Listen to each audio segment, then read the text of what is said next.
Ayun, unang isda natin. Sapol kaagad. Sa itaas pa lang tayo mga kasuper ay sinalubong tayo. Kaya napakadali lang panain. Nangisda na to. Tinok. Sisid tayo uli.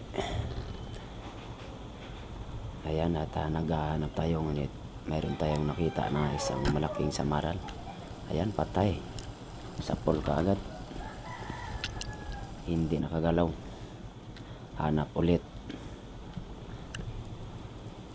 Baka mayroon tayong makita na ibang isda ngunit dalagang bukid. Ayun, sapol. Ito yung dalaga na nakatira sa dagat na hindi sumusuot ng palda. Dive ulit. Susuong tayo sa medyo malalim. Ayan. Mayroong dalagang bukid. Ayun. Huli ka. Sumisid tayo ulit. Naghahanap tayo kung anong makita natin sa paligid. Ngunit paglingon ko mga kasuper, mayroon tayong nakita na isang bagulan. Ayun. Sapol. Napakalakas talaga humatak ng bagulan na ito. Ayan, hindi na natin makita. Marami ng usok na lumabas sa kanyang tambutso. Tamang-tama na ito sa pangbinta mga kasuper. Umabot din ito ng 2 kilo at kalahati. So sold na yung pangbinta natin, pangbigas natin.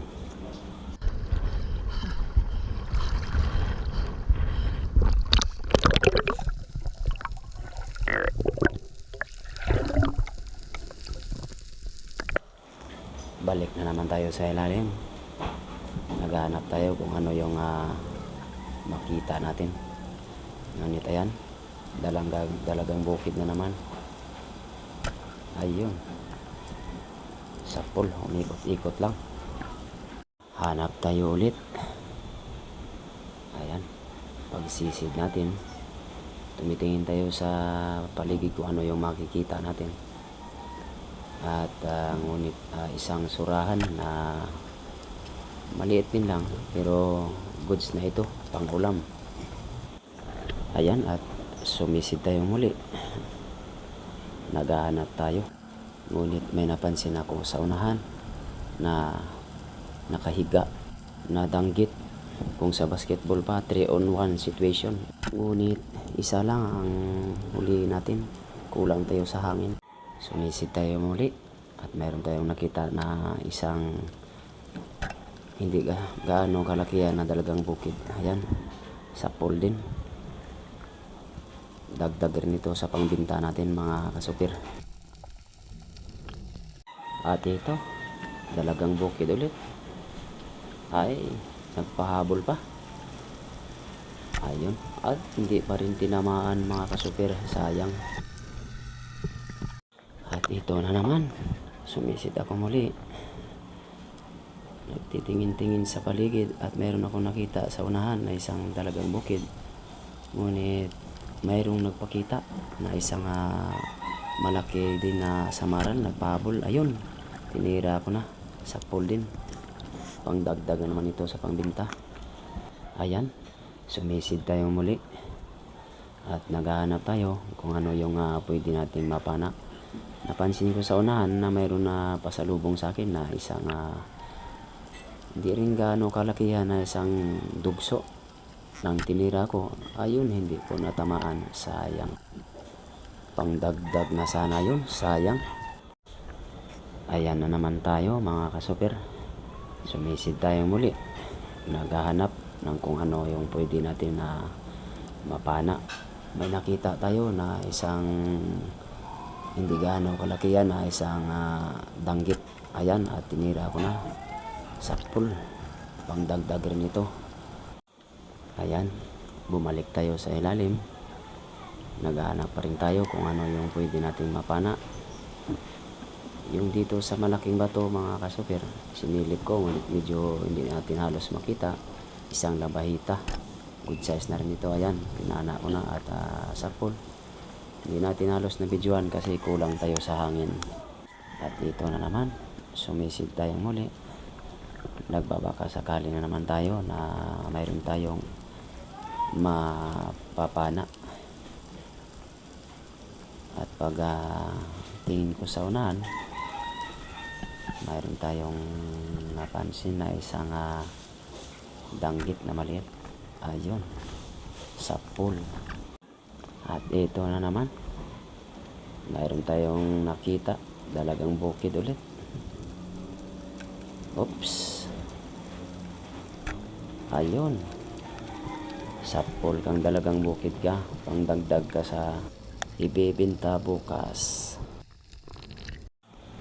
Balik tayo sa ilalim. Ayan, may mga bato. Sisilipin natin dito, baka mayroon tayong makita. Hindi tayo nagkamali. Ayan, may isang surahan na hindi masyadong malaki, ngunit pangulam ito, sapul. Ayos, goods na ang pangulam natin. At ito, hindi natin nabuksan yung kamera kaagad. Pag open natin, nabigla siya, tumakbo, nagpahabol mga kasuper. Ngunit ito, pinahabulan din natin. Ayun, sapul. Ayos. At ito na naman, hindi pa tayo nakaabot sa ilalim, sa itaas pa lang. Ay, nandyan na siya, sapul na naman. Ayos, hindi tayo nahirapan kasi nasa bandang itaas lang siya.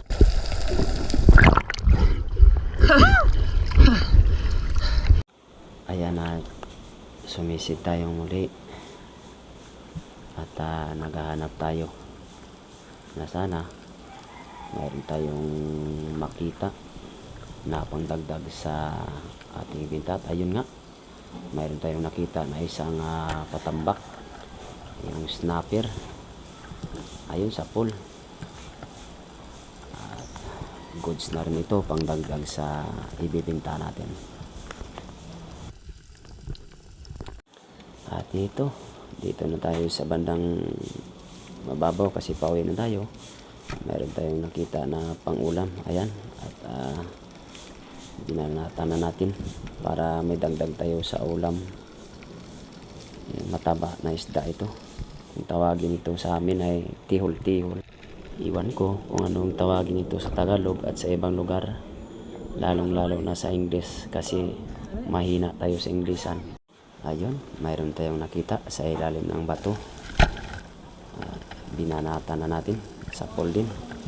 Kung tawagin ito sa amin mga kasuper ay pangadlip, pero hindi ko to alam kung ano ito sa Tagalog. At lalong-lalo na hindi ko ito alam kung ano ang tawag nito sa English kasi mahina nga tayo sa English. At ito, pusit. Sapul kang pusit ka. Paborito ito ni Mrs. Bawat uwi ko, nagtatanong kung mayroon bang pusit or mayroon ding lobster kasi paborito nga eh. At ito, hindi natin na-open yung camera nung panahin natin kasi nga biglaan yung pagkakita natin sa isdang ito. Grabe, nasa mababaw lang siya kasi malapit na lang ako sa Pangpang eh, pauwi na. Nakita ko ito kaya pinana ko na bago na-open yung camera natin. Nasa itaas na siya. At ito, ang matindi mga kasuper, taga-baywang lang yung tubig na pinanaan ko nitong samaral. Mahigit 1 kilo ito mga kasuper. Talagang pinagpala yung gabing ito. Isipin mo, nasa mababaw lang. Kaso nga lang hindi natin na videoan pagka hindi natin naabutan pagkapana kasi nga hindi natin expect na mayroong isda.